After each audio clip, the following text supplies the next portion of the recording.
Hello, oh, yay, I'm on. Hello, everyone, how are you? If you are staying for the meeting, I'd encourage you to find a seat. If you are not staying, I invite you to continue conversations outside in the sun with an umbrella. Thank you if you are not joining us for the congregational meeting in the narthex. We encourage you to step outside and continue conversations there. The most welcoming and hospitable attitude I can provide that invitation. And Ashley, if you would come forward. Oh, there you are, Ashley. Wonderful. All right.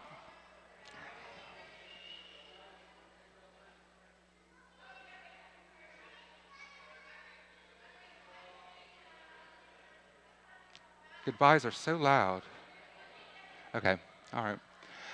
Well, thank you all so much for being here today. This is not a congregational meeting because that is a technical term of Presbyterian polity. So this is an informational meeting for the congregation. If you are joining us via live stream, welcome. And it will be recorded for review or viewing at a later date.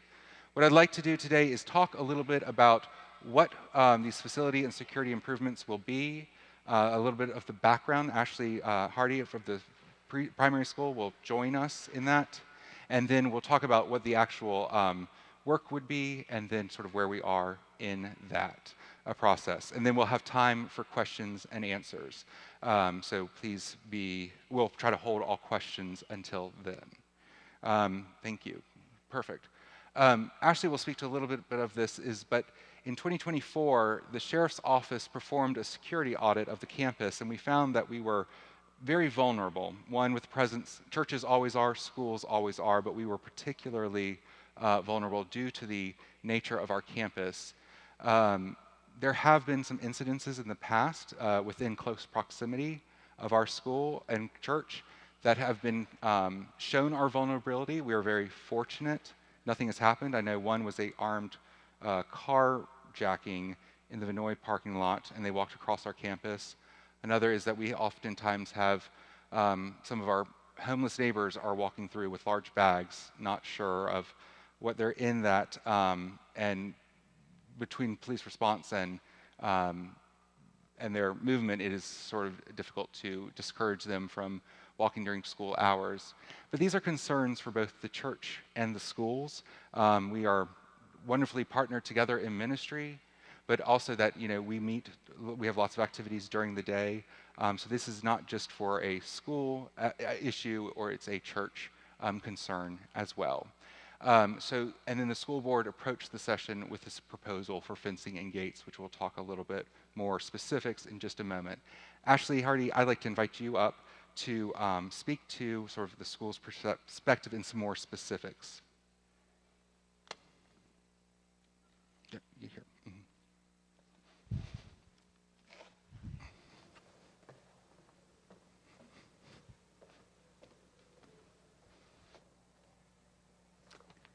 Good morning.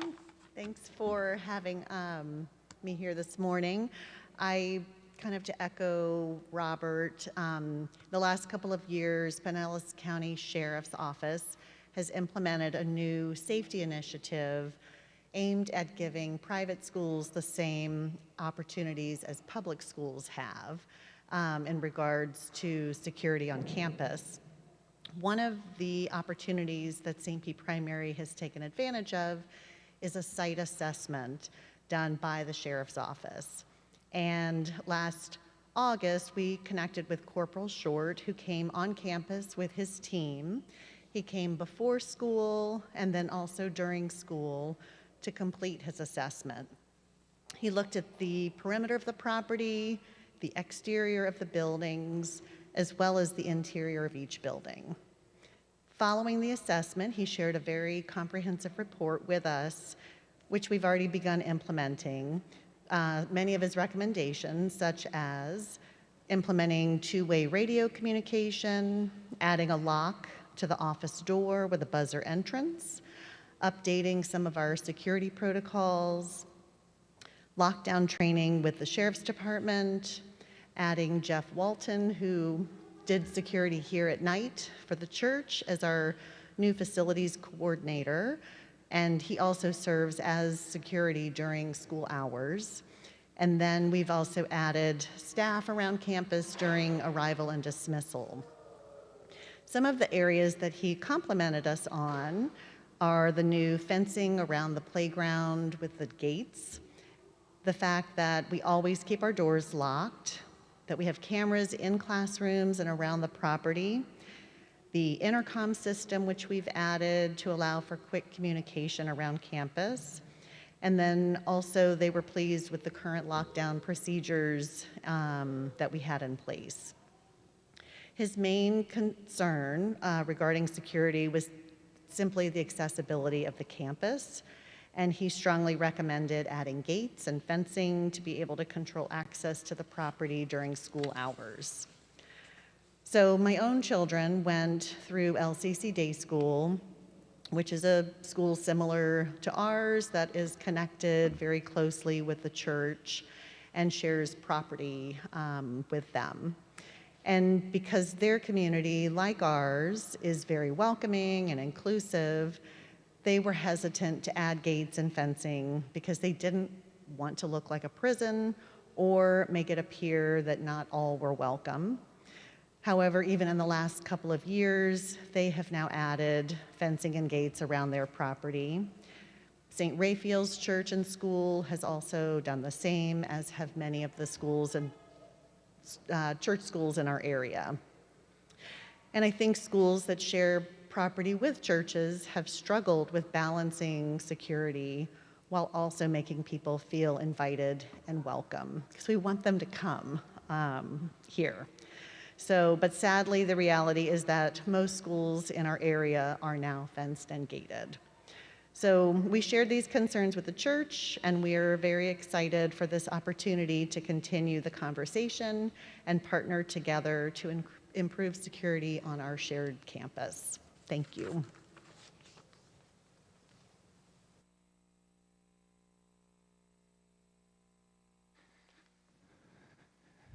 Thank you, Ashley.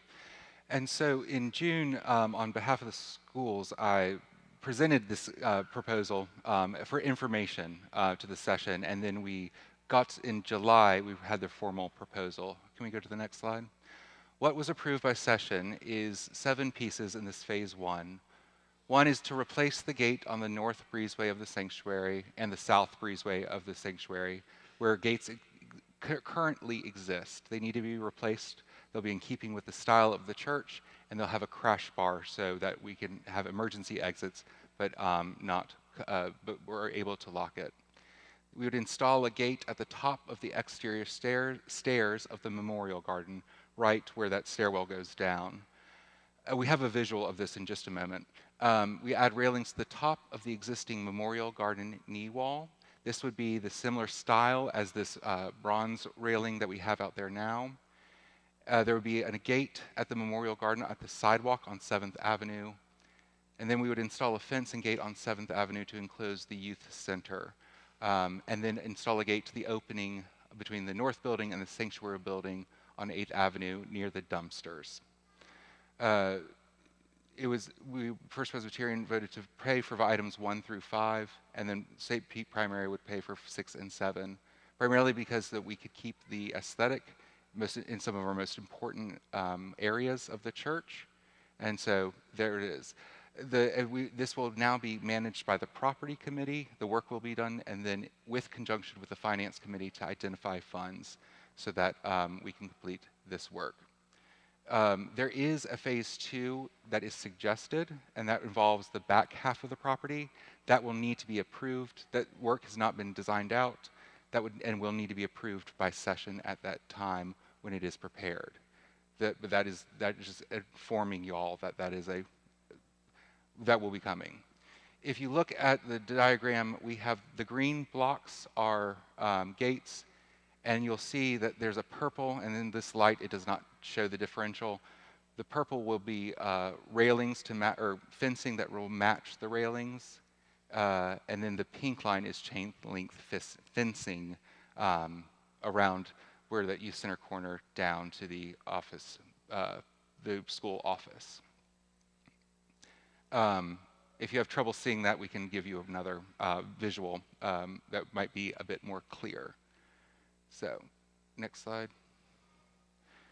Some of the priorities of this work. We know it will be a change to the campus, but one thing that we are promising is that in this we will maintain the welcoming nature and image of our church. We want to preserve the dignity and the sacred nature of our campus, and so we are doing this with caution and well thought out. The work will be completed in the style and the character of our building to complement existing structure. We are blessed with an architecturally stunning building, and we want to maintain that as well. The changes will not impede handicap access to the offices or the church building. One thing, so that if you need to park in the driveway, you still will be able to access the office from that area. We'll probably have a video camera buzzer, but we'll work that out. And then church members will have the same access to the grounds as before. We will make sure that it is always open to our members, and so that then when you need to be here, that you are able to be here. Most church buildings today, like schools, have more, I hate to say restricted access, but have more focused access or entry points. Churches and schools are increasingly targets for violence. And so this is a security improvement that would not just is necessary for the schools, but also improves the safety of the church for its employees and its members.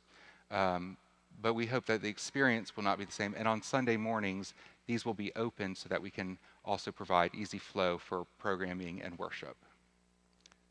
Let's see. All right. That is, there's another slide, sorry. Project status, we have received approval from session, as we said in the July meeting.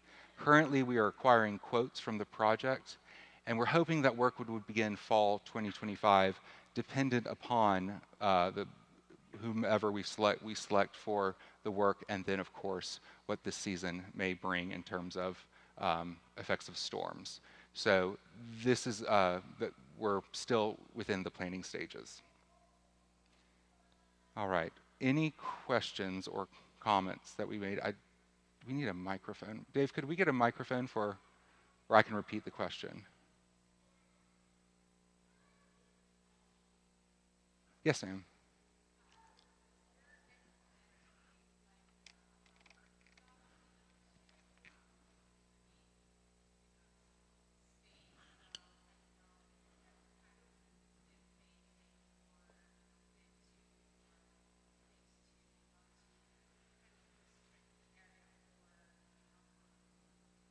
Yeah. The question was, is there any plan for the parking lot, the back parking lot, because it's a big access point? That is what phase 2 would include. Again, this will need approval by session, but that is what would come at a later date. Right now, our hope is to prevent some of our weakest or like blind spots and easiest access points. And it's also, we know that if anyone wants to get in, they're going to get in. It's more slowing them down. And so that's what phase 1 is, but phase 2 would address that other area that is not approved yet. So who else? Carlin. I know you're still getting quotes, but do you have a general estimate on the cost of the whole project? Right now, we're looking at the whole project. It would be about $12,000 for the schools and about $30,000 for our portion of it. Now, if we were to fence in the second portion, that is like something like $50,000. But so right now it's about 30. But we've been getting some rather wide ranges of quotes. So, but that's roughly kind of what we're looking at. I'm so sorry, I couldn't hear you. Right now you're looking at 80,000 for the total, is that what you're saying? No. Part 2 is looking like something much more like 80,000. Right now we're looking at 30,000. Yeah. And part of the high expense of it is to maintain the aesthetic and to do it, in keeping with the architecture of the facility. Who else? Hello. Hello, my name is Joel Miller. My son's been going to school at St. Pete Primary since 2020. He just turned 1, and he was right after COVID when they opened the school back up. He's been going there. He just entered first grade, so he's been going 6 years now. And I've saw all the progress over the years. It's been great to see putting the security first. As we know, the kids are the most important and their safety. So I just wanted to thank you and the school for doing something like this and putting our kids' safety first. So thank you.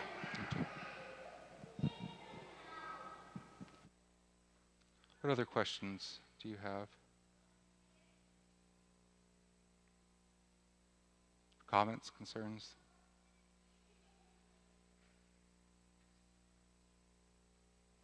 Anything for Ashley? Oh, Jill, are you? Yeah.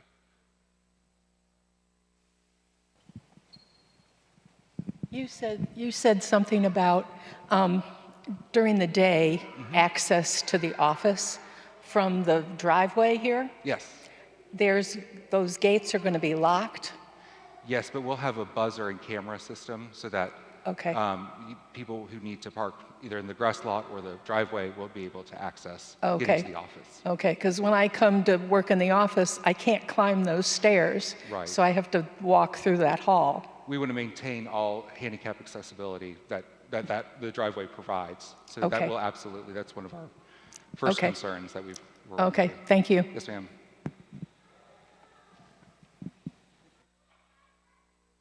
Anyone else? We are always available. If you have questions or concerns or ideas at a later time, please, you can always email me, call me, stop by the office. Ashley is available as well. We know this would be a change, but I think we can do it with being well thought out and to achieve both the not changing the nature of our church or accessibility, but also increasing the security for all who use our campus, not just the schools, not just the congregation, but as it is a resource to the entire community. But thank you all very much. Oh, sorry, Larry. That's what we will work with finance to identify that. Because it's also touching them, there are several funds that could be possibilities, but that's why we want to leave it up to finance to identify the appropriate location of those.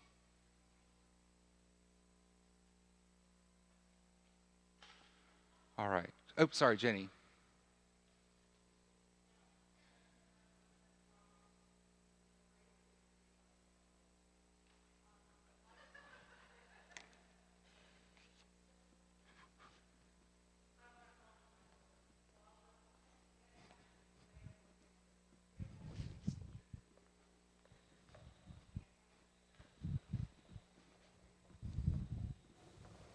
Thank you, Robert. Jenny. Get your little self back up there.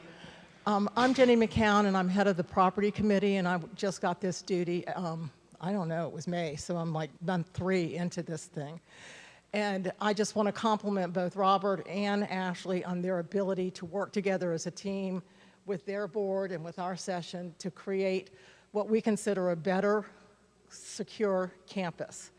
And it better look good too, because we're really concerned about modeling what we've got and keeping in pace with that. It's been an interesting process I would share with you. We've had Johnny, so far, 3 or 4 bids to see the range that comes in with these bids and what's included and what's not included and everything like that is very complicated, and we've been very thorough, and we will continue to be very thorough. But it's kind of exciting to be a part of our campus at this time, and I just kind of looking forward to seeing how we pull this off. So thank you for your support. Thank you for being here, and thank you, Robert, and thank you, Ashley, for the work that you've done so far. Thank you, Jenny. In property, we'll do a good job. We've got a good representation here. We've got Sally, we've got Jeannie. Where's Evelyn Moorfield? And David. David Goodnight. Johnny has done a great job so far of getting all the bids in. It's very complicated, and it's just been eye-opening to see what is involved in pulling off this kind of stuff for First Presbyterian Church. And I've been here 40-something years, so it's been a new, exhilarating experience, Robert. Thank you. Thank you, Jenny.